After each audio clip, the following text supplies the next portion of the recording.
नमस्ते चुले टचदुले, आप सभी का ट्राइबल गर्ल में फिर एक बार स्वागत है। तो आज मैं आपको ले आई हूँ किन्नौर के जंगरंग वैली में।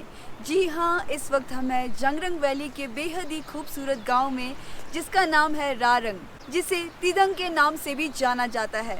तिदंग का अर्थ होता है तीर्थ स्थान, और ये गांव किसी तीर्थ स्थान से कम नहीं है। तो मेरे पीछे आप देख सकते हैं रारंग गांव का बेहद ही खूबसूरत नज़ारा। तो रारंग गांव में गुरुसंगेस का जो पर्व है बड़े ही हर्ष और उल्लास से मनाया जाता है। तो आप सभी ने पिछली वीडियो में देखा किस तरह से हमारे रारंग गांव में गुरुसंगेस का जो पावन पर्व है हर्ष और उल्लास से मनाया जाता है।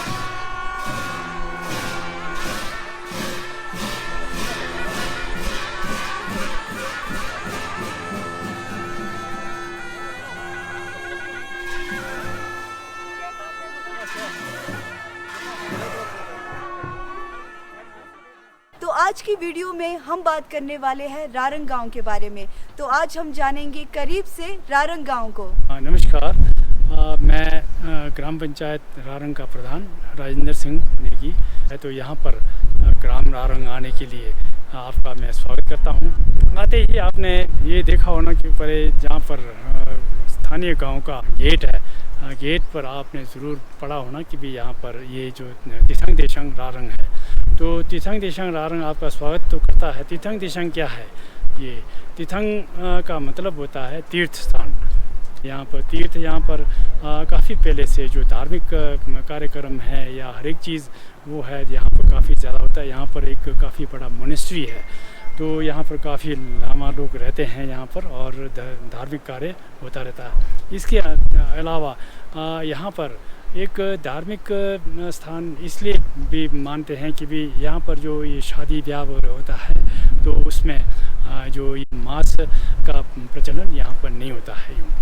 जहाँ तक सवाल है कि तीर्थ स्थान का, तो तीर्थ स्थान के उसमें कुछ ना कुछ तो ये होना चाहिए कि भी क्या नाम ये उसके लायक कि भी यहाँ। तो यहाँ आधुनिक जो ये युवा वर्ग है, मैं उनको भी मैं प्रेरित करता रहता हूँ कि इस बारे में विचार किया करें। गांव में जो बीड़ी सिगरेट वगैरह पीना, धूम्रपान बिल्कुल वर्जित है। तो यानी अब ये हाल ही में एक सर्वे हुआ है, तो सर्वे के तहत यहाँ पर जो हमारे गांव को, हमारी पंचायत को यहाँ पर एक नशा मुक्त, तंबाकू मुक्त पंचायत एवं ये जो टीबी उन्मूलन जो चला, टीबी मुक्त उसमें टीबी मुक्त पंचायत घोषित किया गया है यहाँ पर। ये है स्थानीय देवता पथुर जी का ये मंदिर का जो मुख्य द्वार है बने हुए। ये अभी 2016 में नया बनाया था। इससे पहले जो पुराना वाला ना उसको डिसमेंटल कर दिया था। वो थोड़ा काफ़ी जीर्ण शीर्ण अवस्था में था। गर्मियों में जब जैसे ही बाहर निकालते हैं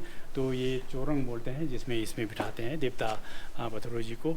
और उसके अलावा जो ये है देवता पथुर जी का ये मंदिर है, ये इसी में रात को विराजमान होते हैं ये, और अक्सर इसी में ही पूजा पाठ वगैरह इसी में होता है। इसमें ये भी लगभग 2016 में ये रेनोवेशन किया गया। इधर जो ऊपर ये छोटा सा कमरा जो दिख रहा है, ये गार्ड रूम है। ये सामने से 2 खिड़कियां हैं ताकि यहाँ से वो अपना वॉच रख सकें। ये रात को नाइट ड्यूटियाँ लगती है यहाँ पर, और गार्ड, होम गार्ड की ड्यूटियाँ लगी रहती है। इस एरिया को बोलते हैं डहटाओं, बोलते हैं डहटाओं।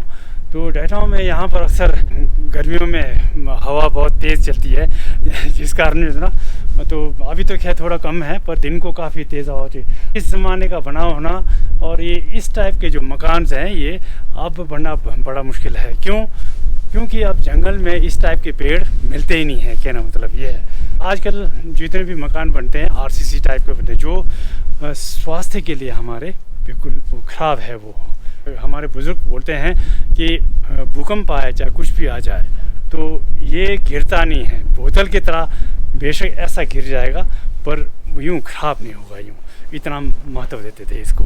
ये प्राइस ख़ानदान का मकान है। ये किसी टाइम बहुत मशहूर मकान होता था, ये काफ़ी मजबूत और बहुत शानदार मकान होता था।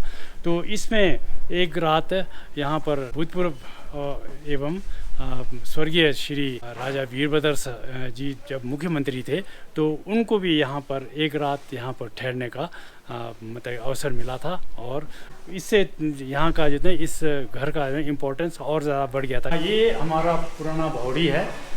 इसमें जो पानी आता है ना, ये चश्मे का पानी आता है, और पहले इसमें टैंक है ये बना हुआ। ये तो पहले तो खुला ही होता था, ओपन होता था, पर ये कि बाद में थोड़ा रेनोवेशन के बाद इसको टैंक बनाया। ये तो टैंक बनाने के बाद इसमें स्टोर होता है पानी, और अब इसमें से चश्मे का पानी इसी में से प्रयोग होते हैं। हमारे गांव के जो लोगों ने यहाँ पर एक कठार, जिसको हमारे स्थानीय बोली में उर्स बोलते हैं, तो इसमें राशन वगैरह हर एक चीज़ जो ना खाने पीने की चीज़ें इसमें स्टोर किया जाता था। तो जैसे जैसे अब जंगल में लकड़ियाँ मिलना जब बंद हो गया, अब इस टाइप के पेड़ मिलते ही नहीं हैं, तो इसमें काफ़ी कईयों ने तो अच्छा मेंटेन किया हो, इसमें रेनोवेशन किया गया है। तो कुछ का कंडीशन बहुत ख़राब है। अब इस तरीके से अब सारे सीमेंटेड उसमें रखते हैं। सीमेंट में तो वैसे ही चाहे अनाज हो चाहे कुछ भी हो वो ठीक नहीं रहता है। तो किसी टाइम ये सारे गाँव वालों का अपना मतलब ये एक स्थानीय जगह रखा हुआ है जहाँ पर ये कठार और उर्स होते थे यहाँ पर। यहाँ से इधर से ऊपर से रोड है, रोड सब सामान ला कर सब इसमें स्टोर करते थे, और जब अपना आवश्यकता अनुसार यहाँ से निकाल के ले जाते थे। यहाँ पर ये बिस्तंगते नामक जगह है, ये पूजा स्थल है। ये कहते हैं कि भी यहाँ पर पुराने किंवदंती के अनुसार ये बिस्तंगते ना एक जो मकान में जो ऊपर धुआं निकलने के लिए दुसरंग बोलते थे, वो जगह ये है। और कामरू में वहाँ पर अस्तंगते नामक जगह है जहाँ पर उसका दरवाज़ा मानते हैं वहाँ पर इस तरह। तो यहाँ पर पहले जो क्या नाम ये बिस्तंगते में 108 बकरों का बलि ली जाती थी, पहले दी जाती थी। तो जो अब काफ़ी साल हो गए यहाँ पर वो बलि प्रथा बिल्कुल बंद है, क्योंकि स्थानीय देवता पथोरू जी इन्होंने यहाँ पर जो बलि प्रथा बिल्कुल बंद कर दिया है ताकि शुद्ध ठीक रहे यूँ। तो पहले यहाँ पर ये पंगी देवता जो शेषरिंग डंबर है वो भी यहाँ पर ये विराजमान होते थे, और उन्होंने एक वो निकाला जैसा ये सुर्स जो एक कांटेदार पेड़ है जो यहाँ पर बोलते हैं कि भी उनके पैरों में ये कांटा चुभ गया था, जिस कारण वो पंगी चले गए और देवता पथोरू जी को पंगी से रारंग भेज दिया गया था। जय का नाम है चंदारंग। यहाँ पर ये क्यों है ये मशहूर, वो किंवदंती है कि भी यहाँ पर एक बार रिब्बा से लोत्सा रिम्पोछे उड़ करके यहाँ आए थे, और यहाँ आने पर ना तो ये जो पत्थर है ये तो इसके ऊपर ना वो ये निशान पड़ा हुआ है। ये उनका पता नहीं पैरों का निशान है या शरीर का निशान है, ये पता नहीं। तो कोई क्या यही है कि भी मानना पहले तो पैरों का निशान है ये, क्यों उंगलियों का जो ऊपर जो वो निशान बना हुआ है ये। तो उसके बाद यहाँ पर जो ना काफ़ी मतलब वो होता है, यहाँ स्थानीय देवता आकर के साल में 2 साल में एक बार ज़रूर आके यहाँ पर शुद्धिकरण होता है। तो जैसा आप सभी को पता है, हम हैं इस वक्त रारंग गांव में, और अभी इस वक्त हैं रारंग गांव के लगन में यानी कि मोनेस्ट्री में, गुम्पा में, और हमारे साथ हैं इस गुम्पा के इंचार्ज श्री समतन ग्यासो जी। ये लागंग या गुम्पा तो काफ़ी पुराना है। वैसे इससे पहले यहाँ पे पुराना मंदिर होते थे, वो तो लगभग 250-300 साल पुराना है। उसके बाद उसको पुनर्निर्माण के लिए तो जब हमने किया तो 1984 में ये लागंग बन गया। मेन जो हमारा बुद्ध है वो कल्कि अवतार यानी मंजू घोष मैत्री बुद्ध। तो ये है हमारे गुरु जी का नीचे का प्रतिमा, ये कुबेर का है जी।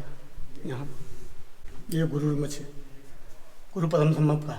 ये जो ऊपर जो छोटी छोटी जो मूर्तियाँ हैं वो 1000 बुद्ध है जी। रारंग का गुम्पा जिसको ये मोनेस्ट्री भी बोलते हैं, यहाँ पर मैक्सिमम लामागण रहते हैं, लामा जोमोगण। वर्तमान में जो गार रिम्पोचे हैं और छोगन रिम्पोचे हैं, वो उनका जो पूर्व जन्म में वो था, तो उस टाइम का छोगन रिम्पोचे और यहाँ पर स्थानीय गांव के एक डुबाजी होते थे, तो उनका जो अंत्येष्टि है ना, तो इधर बनाया था। तो और उनके उसमें स्मारक में ये एक किस्म का स्मारक मंदिर बनाया गया। तो जब यहाँ पर साल में 6-7 दिन यहाँ पर मंत्र पाठ होता है यहाँ पर, जिसको स्थानीय बजर गुरु बोलते हैं। तो बजर गुरु के लिए यहाँ पर स्थानीय देवता भी लाते हैं। यहाँ पर स्थानीय देवता को विराजमान के लिए इधर ये बैठक बनाया हुआ है। गुनपा का यहाँ ये जब यहाँ पर मणे जाप होता है, यहाँ जब कोई धार्मिक कार्यक्रम होता है, तो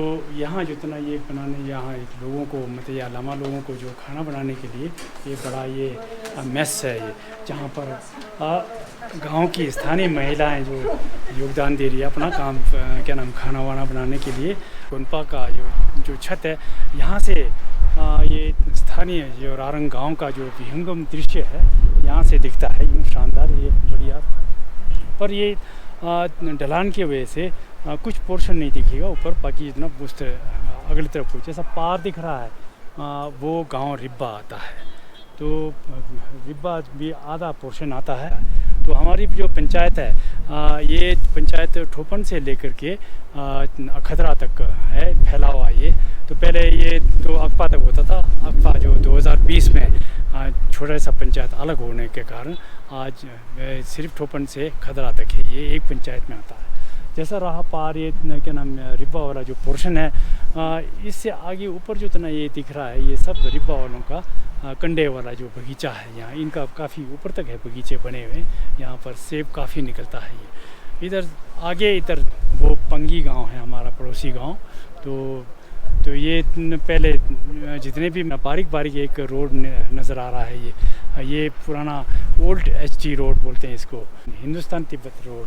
मैं भगत सिंह किन्नर, मैं पहले पंचायत का प्रधान भी रहा हूँ और जिला परिषद का मेंबर भी रहा हूँ और इसी गांव का रहने वाला हूँ। और पिछले लंबे समय से किन्नौर के अंदर और रारंग गांव खास करके हमारे अपने सामाजिक कार्यक्रमों में और धार्मिक कार्यक्रमों में काम करने का, भागीदारी निभाने का मौका मिलता रहा है। तो जहाँ तक रारंग गांव का इतिहास का प्रश्न है, वैसे तो किन्नौर के प्राचीन जो गांव हैं, गांव के इतिहास के बारे में कोई इस तरीके से विस्तृत या लिखित ऐसा कोई इतिहास उपलब्ध नहीं होता है।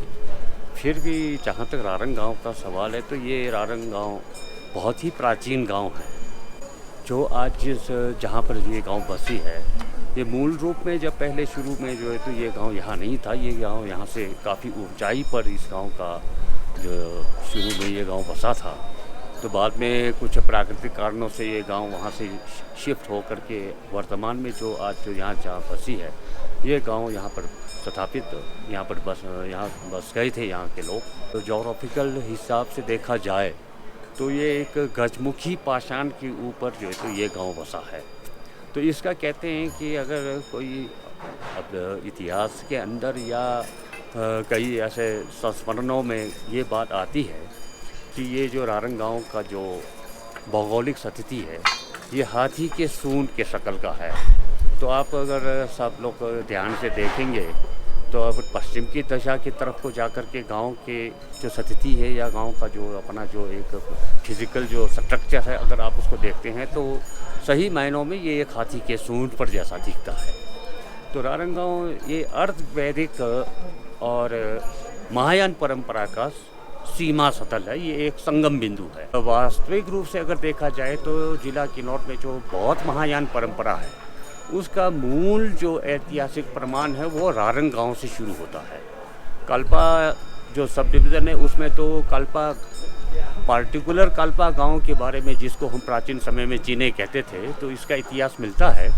लेकिन उसके बाद अगर हम सीमावर्ती क्षेत्र में जाते हैं तो रारंग गांव से ही हमारे बौद्ध धर्म का कहें या महायान परंपरा का कहें, उसका एक इतिहास यहाँ से शुरू होता है। तो ये एक अर्धवैदिक मैं इसलिए कह रहा हूँ कि यहाँ शुद्ध रूप में वैदिक परंपरा नहीं है। हम बहुत हद तक कुछ ऐसी परंपराएं यहाँ पर स्थापित है जहाँ हिंदू धर्म या हिंदू परंपरा से किसी हद तक कुछ मेल मिलाप या देवताओं के परंपराओं का संबंध है तो उसमें कुछ न कुछ संबंध अवश्य दृष्टिगोचर होता है, लेकिन शुद्ध रूप में ये वैदिक या ऐसा कुछ हिंदू धर्म से संबंधित क्षेत्र नहीं है। अलग अलग काल में यहाँ पर अलग अलग सभ्यताओं का जैसे विकास होता रहा है तो उसमें अलग जातियों का पदार्पण होना, यहाँ के मूल निवासियों के साथ उनका संघर्ष और फिर ऐसे कुछ कबीलाई जातियों का यहाँ पर वर्चस्व स्थापित होना, ऐसे से कई प्रमाण यहाँ पर मिलता रहा है।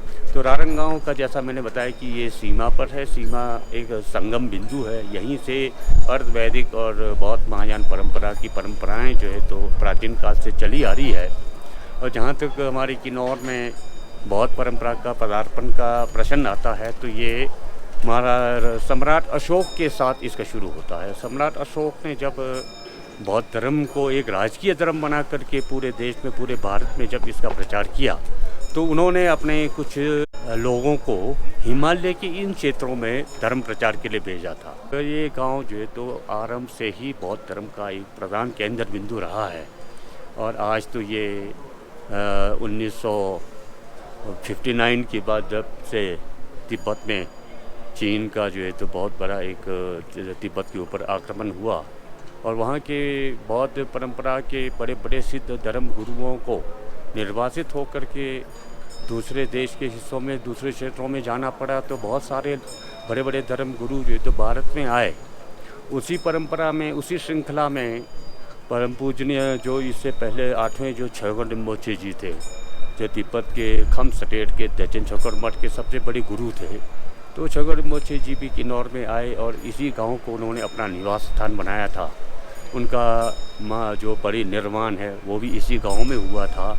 अब तो उनका 9वां अवतार भी है जो यहाँ पर आते हैं। यहाँ पर सारा कार्यक्रम उनके मार्गदर्शन में ही होता है छगन रिम्पोछे जी के।